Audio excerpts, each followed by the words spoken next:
Hi everyone, and welcome to Pro Tools Answers, where your three resident Pro Tools experts and Avid instructors discuss, demonstrate and elaborate on your Pro Tools question put to the community in Avid's official Facebook support forum. I'm your host Dave Phillips, audio engineer and lecturer for Point Blank in the UK.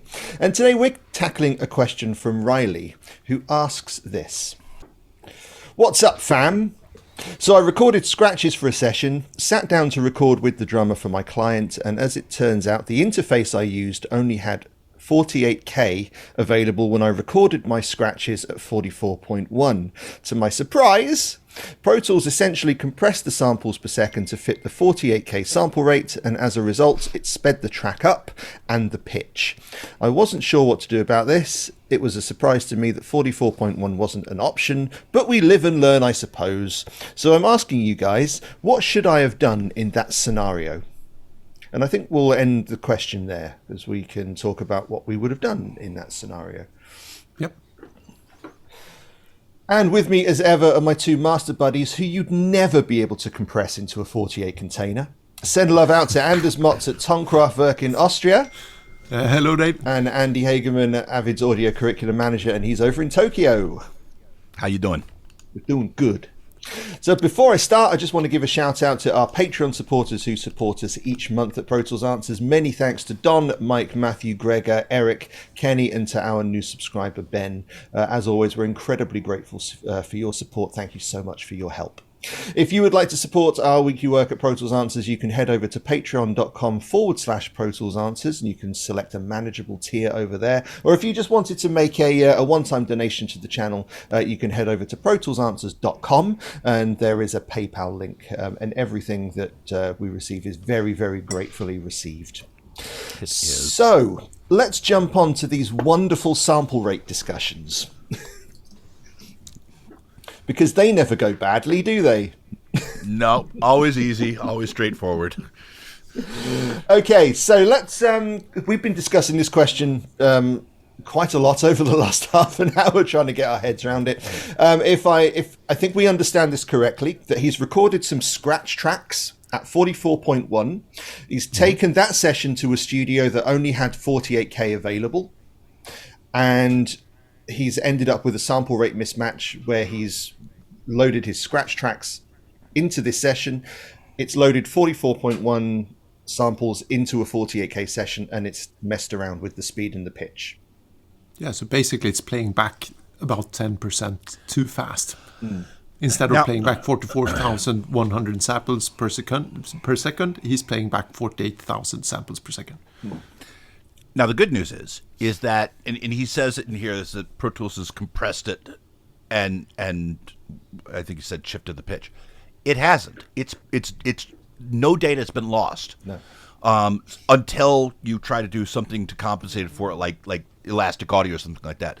But what's happening is a technical mismatch, not damage to the actual audio file that's been recorded.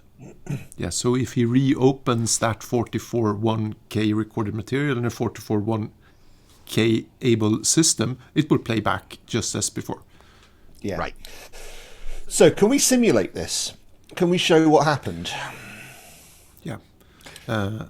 We can, but let's probably the easiest way for him to create a new version of his session at a sample rate that his drummers can play and keep all the tracks and all the clips in the right place is to do save copy in. Will you walk through the process of doing that, or should I? I could do that, sure. Yep. So what I'm going to show you is going to be a blank session, but let me share. It's a blank session, but the process is the same. Okay, so what I have is this a 44.1K session? Well, I'm going to show you in just a second if you just hold on to your horses. So I've got a session here, and the session is 44.1. Okay, so this is what we, based upon our reading and rereading of the question, this is what he recorded, but can't play back correctly at his drummers. Okay, now he can open up the session, just won't play back at the right speed. Okay, it's playing back a little bit too high, a little bit too fast. So what we're going to do here instead, and this would work if it had audio in here, but just the process is the same. So from the file drop-down menu, go to Save Copy In, and then what you're going to do here is the session's going to be whatever version you want, probably the latest. And then what you can do is you can change your sample rate to, he said 48K is the only sample rate his drummer supports. Great, done. Boom, change it to 48. Because it's different from the sample rate of the session I'm in right now, it has to copy all the audio files. And it will copy them as 48K files. Go ahead and you can choose to put in anything else you want, the main playlist only if you're doing alternate playlists, or the selected tracks only if you want to do that. But let's assume that we don't want to put any other limitations on there. Go ahead and click OK. And I'm going to call this 48K and save it. And then what I'll do is I'll open up the session. It doesn't change the session you're in right here. It does create another session. So you close down this session, and then you open up the session that you just saved as a copy at a different sample rate, which I think is, I put it over here. Where the heck is it? Okay. Oops. Where was it? I can't find it now. File management. I have no idea where I put it. Anyways, the one thing that you do different than me is you take note of where it is that you save this. And of course, by checking that box, or actually by selecting a different sample rate, what Pro Tools will do is when he saves those files, he will also sample rate convert them into 48K files. So which will play back at the right speed. Exactly, yeah, and they will sound, to most ears, you won't hear a huge difference. Of course, the sample rate conversion will also alter the way it sounds in some way. So you try to avoid this, but in most cases, it will probably not be audible. You know what? It's funny that you mentioned that, because back in the day, the common knowledge was if you have to do sample rate conversions, try to do even multipliers. So in other words, 88.2 to 44.1 or 96K to 48. And this is many years ago. When I was living in Florida, when I was teaching over at Full Sail, Bob Katz, the famous mastering engineer, lived literally 20 minutes car ride down the street, and he and I got to work on a couple projects. And I asked him that. He goes, it used to be a big deal, back in the 90s and the first decade of the new century. It's not anymore. I mean, any damage done by converting from 44.1 to 48K these days with the algorithms we have is negligible. And when Bob says, and by the way, if I'm paraphrasing that incorrectly, Bob, please school me on it. But when Bob says something is negligible, you can take that to the bank. It's not a difference you're likely to hear. And of course, he's talking about only his scratch tracks anyway, so he's probably not going to use those tracks in the final production. Yeah. Okay, great. So that's the way to transfer an entire session to a new sample rate using the save copy in command, which is great. Another alternative to this would be to start a new session at 48K, and when importing those scratch tracks, the audio from them, do the sample rate conversion at that point. That's something that we can show. And if you go into File, Import Audio. So the session, the sample rate of the file you gave me was what, 48K? 48K, and your session now is 41K. It's 44.1. So it's the opposite of what the problem. Yeah. Exactly, yeah. So what I'll do is I'll import audio. So this is how you can import an audio file and do the same kind of sample rate conversion on a file by file basis. So I'm going to go here to import audio, which is Shift Command I. Yep. Shift Control I if you're on a PC. There you go. Look at you. And I'm going to go here to downloads, which I happen to know is where this is. Now, Haus der Wissenschaft, of course. Yeah. I mean, I think everybody has done their arrangement of Haus der Wissenschaft. Yeah. Oh, what an old chestnut that is. Okay, so here's Okay, go ahead. Anders, you're narrating Yeah. this very So well.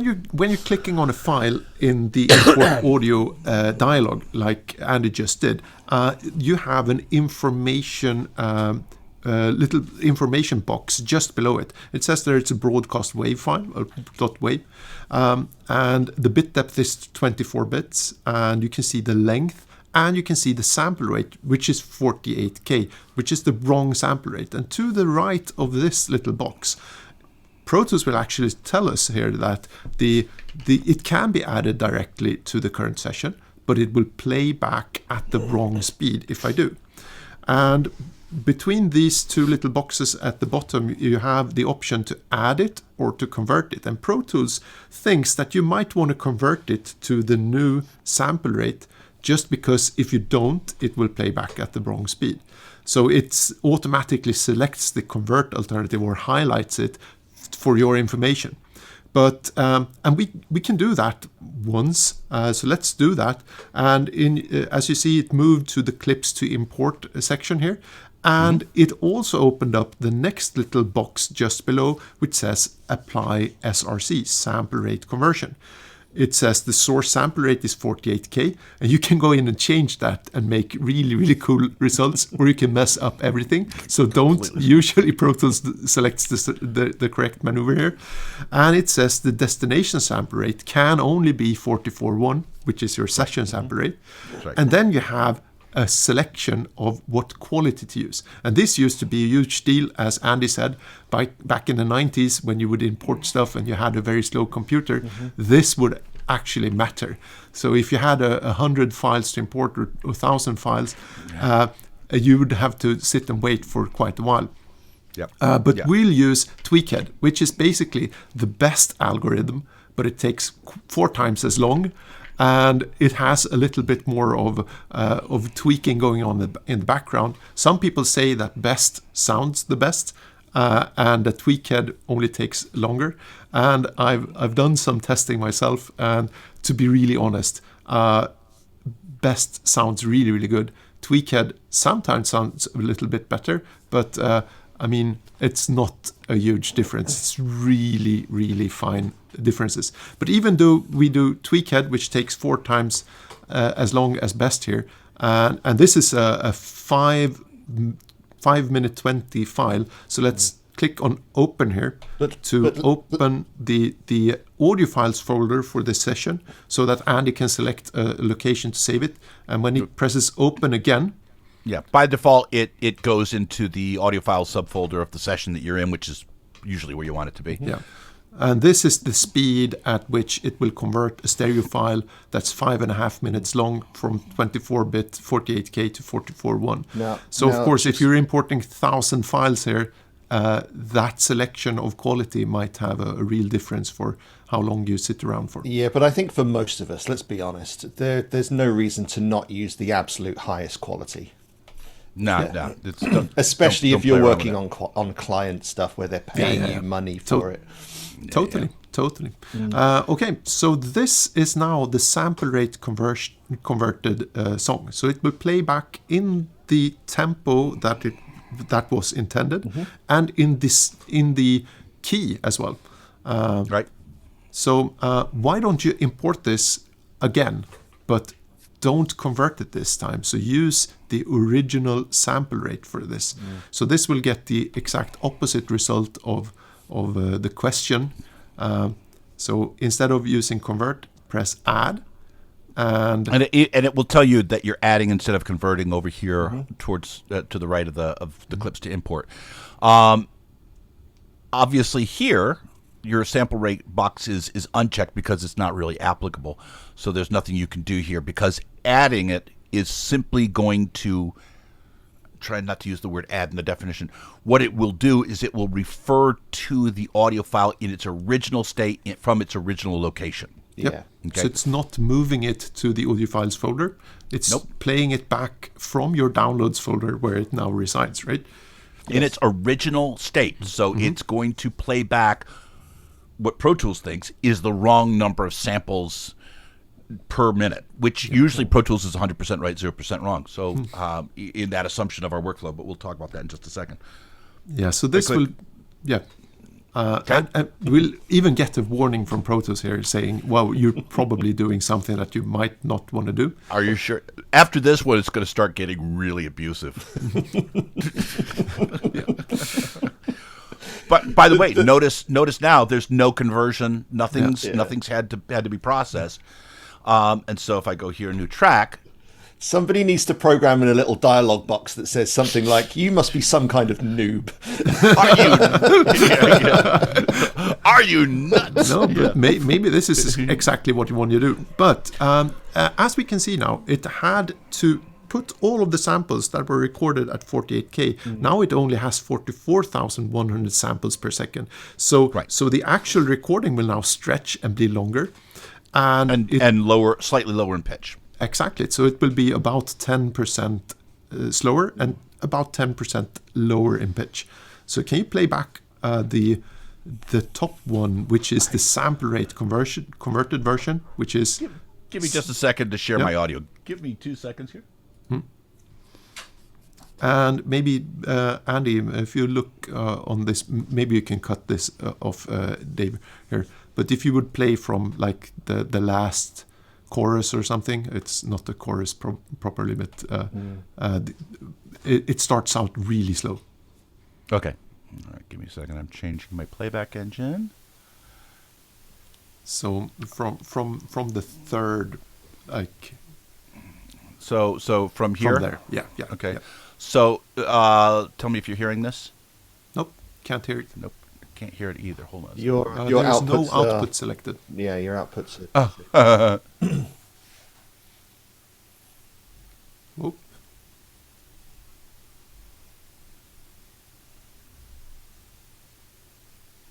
You have no playback engine. I got no playback engine. Let's go with this.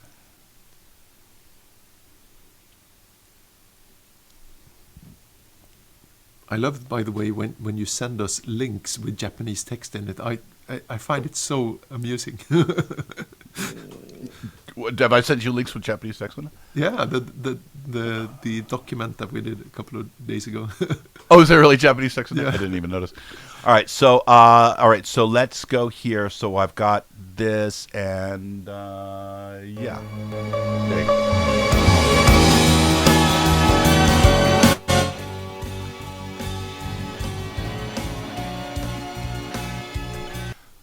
There you go. That's so correct, right? That's the original tempo and original the original tuning of this project as well. And then we'll go with this one.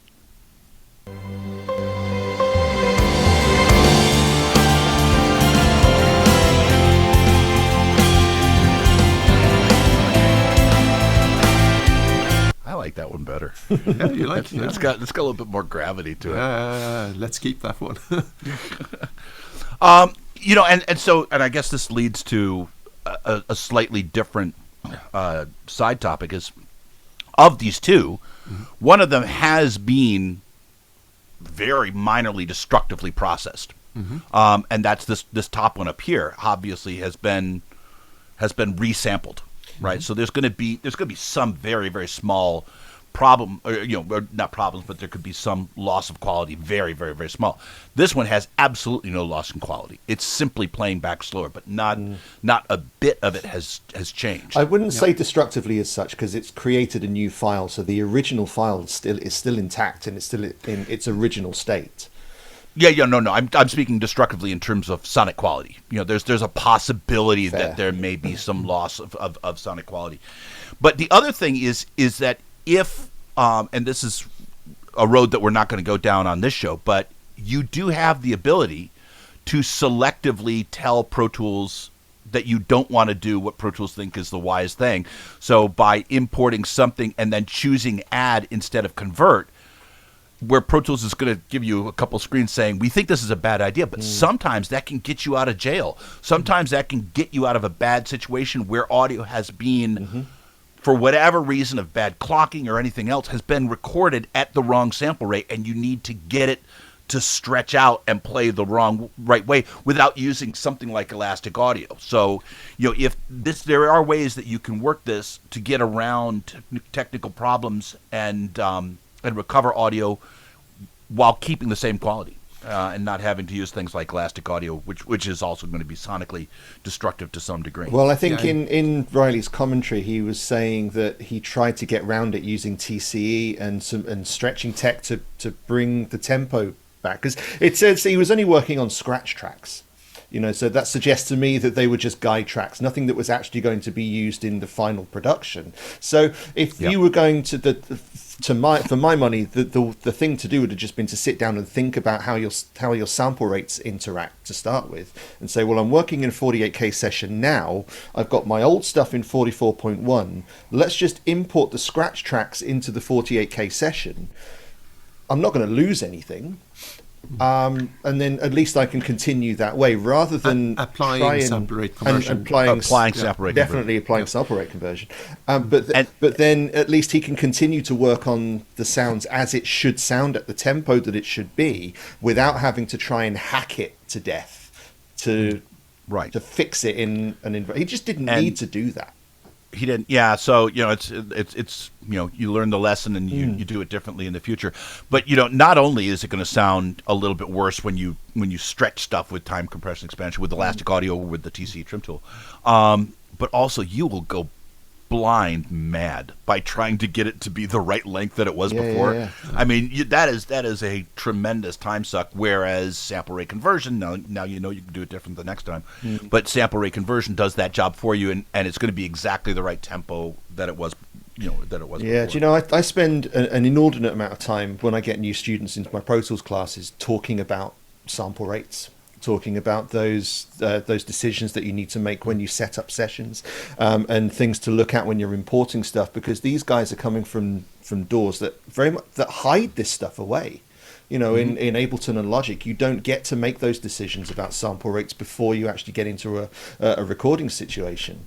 And if you guys have worked in any of those doors, you load up the session and you immediately start recording. You could be 10 hours into a production before you realize you're recording at 16-bit and 44.1. And then what are you going to do? The only option you've got there is to then convert everything to a higher sample rate if you needed to work in that higher sample rate. But you're still not giving the intrinsic benefits of those higher sample rates after you've made that conversion.